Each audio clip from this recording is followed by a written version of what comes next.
perspective. Hello and welcome. I'm Kriti Mehta and you're watching the World Report on NerwsX World. Let's start with a check of the top headlines this hour. Yemen's Presidential Council cancels UAE defense deal, paving the way for UAE forces in Yemen to leave within 24 hours. Indian Prime Minister Narendra Modi, Donald Trump among world leaders to express concern over the attack on Russian President Vladimir Putin's residence. Ukraine's foreign minister called on other countries to refrain from responding to what he said were false Russian reports about an attack on President Vladimir Putin's residence, saying they undermined the peace process. Taiwan's defense ministry says PLA rockets fell into areas that were closest to main Taiwan island compared to the previous drills. US President Donald Trump says the United States could support another major strike on Iran if it rebuilds missile or nuclear programs, and warns Hamas of severe consequences if it does not disarm. Speaking alongside Israeli Prime Minister Benjamin Netanyahu, he suggested Tehran may be trying to restore its weapon capabilities.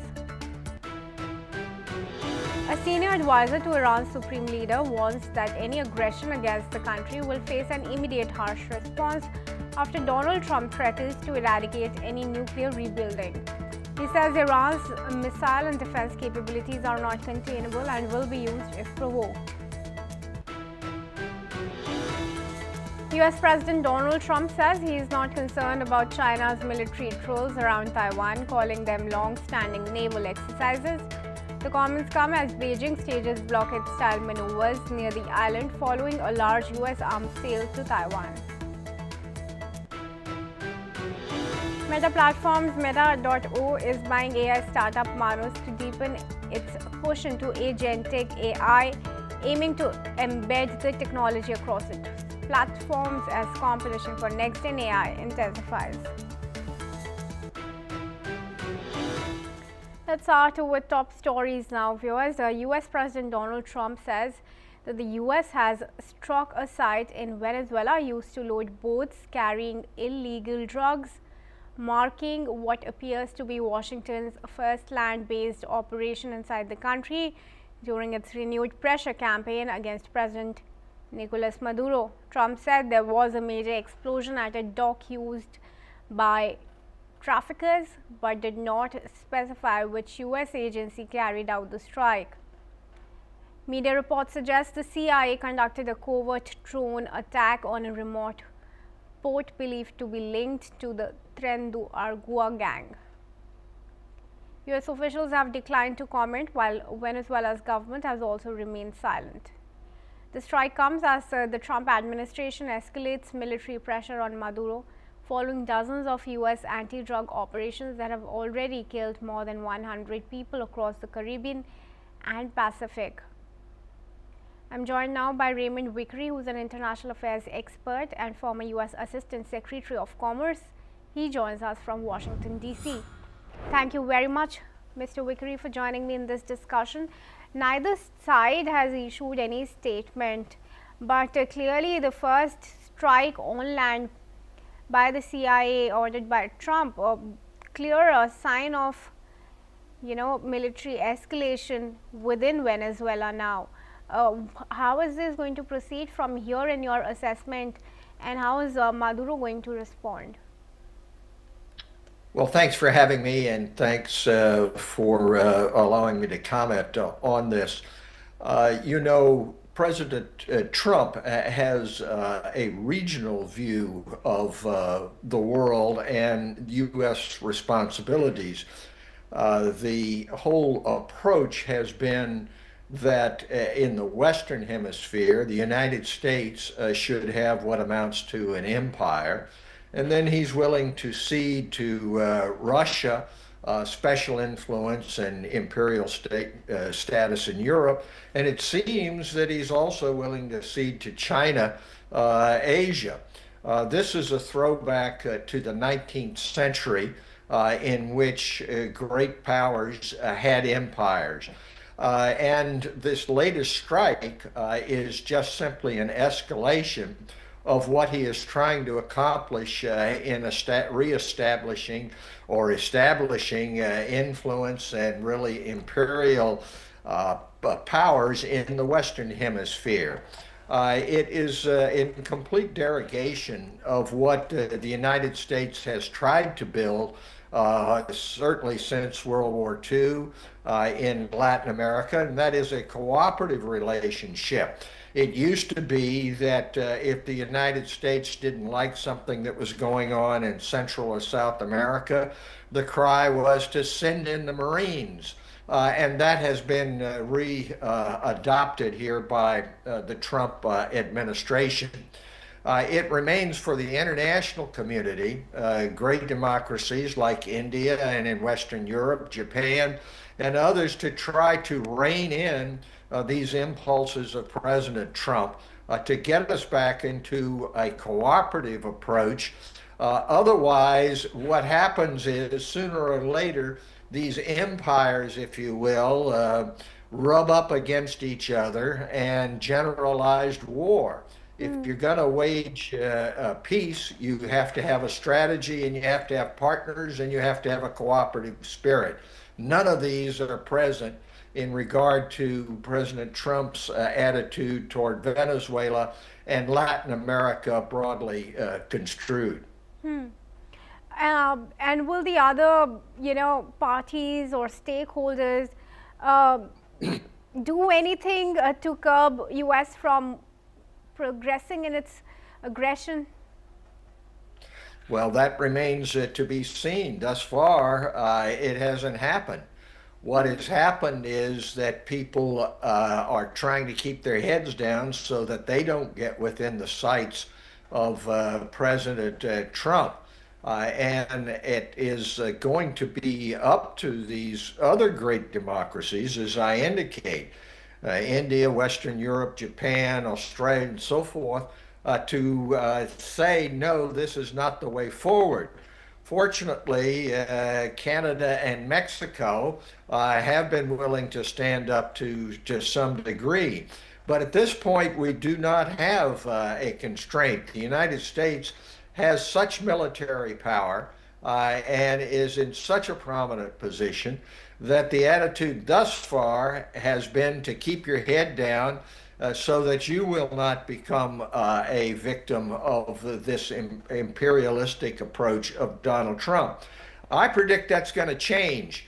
I don't think that you can go forward indefinitely and allow this unrestrained approach of President Trump to exist. The question is whether or not there can be a peaceful constraint or whether we'll get more into generalized and open hostilities. That was the history of the 20th century, which got us into World War I and World War II. So we're at a very, very difficult time. And what's happening in Venezuela is just symptomatic of the overall problem. Sure, we do see that, but I request you to stay on with me, Mr. Vickery. There's some more news, viewers. Let's also tell you that a growing number of artists, including jazz groups like the Cookers and Dancers, are cancelling performances at the Kennedy Center. This protest comes after its board voted to add President Trump's name to the building, renaming it the Donald J. Trump and the John F. Kennedy Memorial Center. This has sparked artist backlash and debate over the venue's political direction. Kennedy Center President Richard Grenell has criticized the cancellations, calling them derangement syndrome and suggesting the artists were politically motivated. Prior to the renaming, Trump's aggressive push to reshape the Kennedy Center had already prompted some artists to back away from the venue. After Trump's handpicked board elected him chair in February, artists including Issa Rae, Renee Fleming, Shonda Rhimes and Ben Folds resigned from their leadership roles or cancelled events at the space. And Jeffrey Seller, producer of the hit musical Hamilton, cancelled the show's planned run earlier this year. This change has also raised legal concerns as to whether the board has the authority to rename the arts institution, which Congress designated in 1964 as a memorial to President Kennedy following his assassination in Dallas. The addition of Trump's name has also been met with fierce backlash from the Kennedy family. Joe Kennedy III, a former congressman and the great-nephew of the late president, said in a post on X that Kennedy Center is a living memorial to a fallen president and named for President Kennedy by federal law. All right, request Mr. Vikri to join me back in this with his opinion. Mr. Vikri, I don't know what's going to happen from here. Well, thanks very much for allowing me to comment on this. This is an issue which is close to my heart because I lived through the Kennedy assassination. And I know that the memorial which was established was a living memorial to John F. Kennedy. This is not simply a theater venue, but President Trump is an authoritarian. And he wants to have his name plastered on buildings, and he wants nothing to go forward without his having credit, and further to denigrate presidents which have come before him. He's already abolished the Wilson Center, which was a living memorial to President Wilson, which was a think tank in Washington. And now he's moved on to the memorial established by Congress, namely the Kennedy Center. The name of that center is written into law. It does not contain the name Trump. And that is for a reason, because it's a memorial. President Trump, though, has seen fit to operate beyond the constraints of law. And this is an action reminiscent of tin-horn dictatorships where a narcissistic authoritarian wants to have his name put everywhere. I predict that this will not last. This is, it seems to me, plainly challengeable in the courts and is going to be challenged. Nevertheless, it's very, very disconcerting, but is a part of an authoritarian's approach that you take over not only what happens with military activities, but you move on to cultural matters and sports matters. He's done it with FIFA in terms of the World Cup, and now he's put his name on the Kennedy Center, but I predict it'll come off. All right, okay. But what's your prediction coming from? Do you think the backing out of these artists will continue for a very long time, and will it be effective enough for Trump to have his name taken off and the name of the Kennedy Center to restored as it was as per the law? Well, it's for certain that there are going to be more and more artists who are going to refuse to give the imprimatur of their performance to this act, which appears to be very illegal and contrary to the constitutional role of Congress in establishing the laws. So yes, this will continue. But it will not have an impact on President Trump himself, nor those puppets which he has put into place to run the Kennedy Center. The only thing that will require the removal will be action by the courts. But eventually, Donald Trump is going to depart from the scene.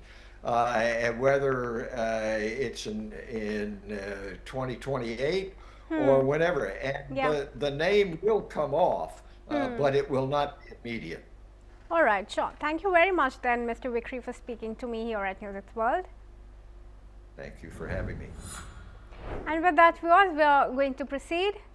Now, Iran has warned it will respond forcefully to any new aggression after US President Donald Trump threatened further strikes if Tehran rebuilds its nuclear or ballistic missile capabilities. Iranian President Masoud Pezeshkian wrote on X that any attack would be met with a harsh response that would make the aggressor regret it. This comes after Trump said Washington could knock the hell out of Iran's nuclear infrastructure if rebuilding efforts are detected, insisting US strikes in June had already obliterated Iran's nuclear capabilities. His comments follow reported Israeli concerns that Iran may be restoring long-range missile capacity. Iran, meanwhile, maintains it is no longer enriching uranium and remains open to negotiations. The renewed war of words comes as Trump seeks momentum on an Israel-Hamas ceasefire and faces broader regional tension involving Israel and Iran. Joining me in this discussion is Mohammad Khatibi, who's Middle East affairs expert, and he joins us from Tehran. Thank you very much, Mr. Khatibi, for joining me. What's your assessment of Iran's nuclear capabilities? Would you say it's almost ready with its nuclear arsenal? You're on mute. Could you kindly, yeah, please go ahead. Yeah. The current rhetoric about Iran's nuclear program, about Trump and the Netanyahu visit to the United States, is nothing new. The two parties, Israel and the United States, carried out operations against Iran's nuclear facilities back in June, and they are simply doing the same rhetoric right now. And Netanyahu seems to be getting the green light from Trump to attack Iran again. So this time the issue is the missile program of Iran, which is completely defensive, and Iran has the capability to strike the Israel and any US base in the region. So this time they want to attack Iran under the pretext of Iran's missile capabilities, and this time the nuclear issue is not the case. So Iran is still wanting to be on the negotiating table, but it's the other side which persists on zero enrichment, and it wants the defensive capabilities of Iran to be gone. So there is no way that Iran passes this red line, because the missile program is an important part of Iran's defense capabilities, and the range of the missiles ensures that Iran is capable to attack Israel.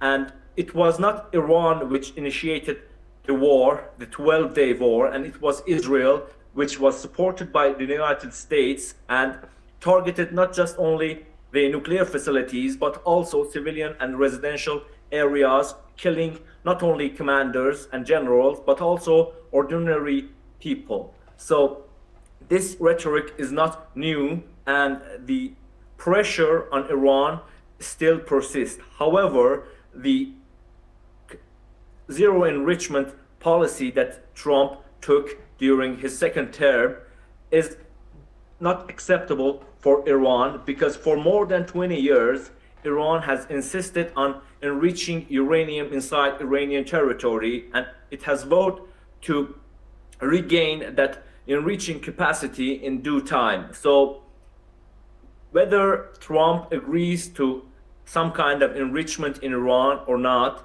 the negotiating will be halted.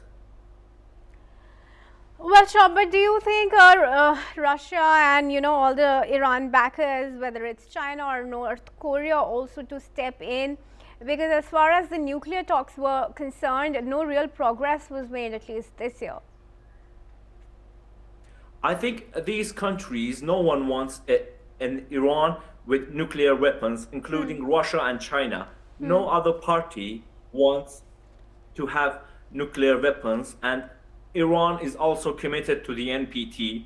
And if it was Iran pursuing nuclear weapons, the first parties that were against it were Russia and the Chinese government. So during the UN resolutions 2231 and other resolutions, Iran in a war with the United States or Israel in the short term, because they know that Iran is capable to defend itself, and I don't think that Trump wants to be involved in a Middle Eastern war, which will drag lots of troops here on the ground, and it's not good for the domestic politics of the United States, as well as the issue is China rather than Iran, and Trump is aiming to contain China more than it wants to end the wars in the Middle East. Sure, I take your point. Thank you very much, Mr. Khatibi, for joining me in this discussion. And moving ahead now, viewers, let's tell you that in Syria, security forces are patrolling the streets of the coastal city of Latakia after a night of sectarian violence. Residents in predominantly Alawite neighborhoods were seen clearing broken glass and debris as damaged vehicles and vandalized shops were found lining the streets. Let's listen in to how residents in Latakia are reacting to the overnight clashes.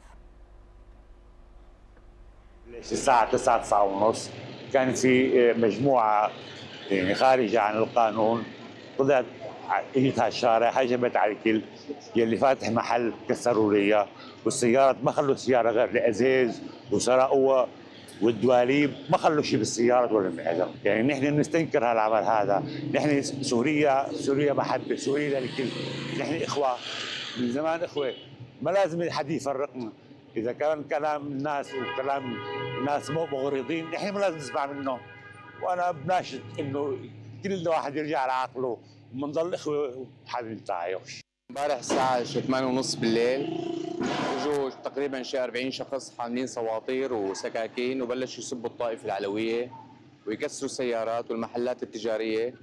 أنا صاحب مطعم كسروا لي محلي كسروا لي الطاولات ضربونا بالحجار واخر شيء حرقوا السيارات وكسروا لي سيارتي صاروا يطلعوا لي والبلور وشرطوا لي الدواليب. طبعا الامن والعناصر كانوا بعيدين عنا شي 100 متر حاولنا انه نحكيهم مشان يتدخلوا ما حسنوا عليهم ما تدخلوا اول شيء يعني رجعوا اجوا كذا دفعه انهم راحوا هدول رجعوا اجوا من ساحه حلوم كمان نحن منطقه الرمل الشمالي. The unrest follows deadly clashes between Alawite protesters and counter-demonstrators along Syria's coast on Sunday, which reportedly left at least 3 people dead and dozens injured. The tensions have been high since a bombing at an Alawite mosque in the city's central Homs on Friday last week, which reportedly killed 8 worshippers and wounded several others during prayers. Protests have since spread across Latakia, Tartus, and other areas, with funerals for the victims held over the weekend. Now moving ahead, viewers, the Channel Tunnels operation GetLink says that the train traffic would progressively resume after Eurostar said it was suspending all trains to and from London due to a power supply outage. This is in response to a failure in the overhead power supply to trains in the tunnel, requiring technical intervention on the cables. Significant vehicle queues of over 1 kilometer are reported at the Calais terminal as cars and trucks await the resumption of shuttle services. And let's also give us some technology news. Meta is acquiring Chinese-founded AI startup Manus as it ramps up efforts to integrate advanced artificial intelligence across its platforms. The Singapore-based firm Manus is reportedly valued between $2 and $3 billion in the deal, though financial terms were not officially disclosed. Manus gained attention earlier this year when it released the world's first general AI agent, which was capable of making decisions and executing tasks and tasks with minimal prompting. The company later moved its headquarters from China to Singapore amid a rising US-China tension. Manus also claims that its AI performance surpasses that of OpenAI's deep research. Now, Meta plans to operate and sell Manus services while integrating Manus's AI into its consumer and business products, including Meta AI and WhatsApp small business offerings. And for now, that's a wrap.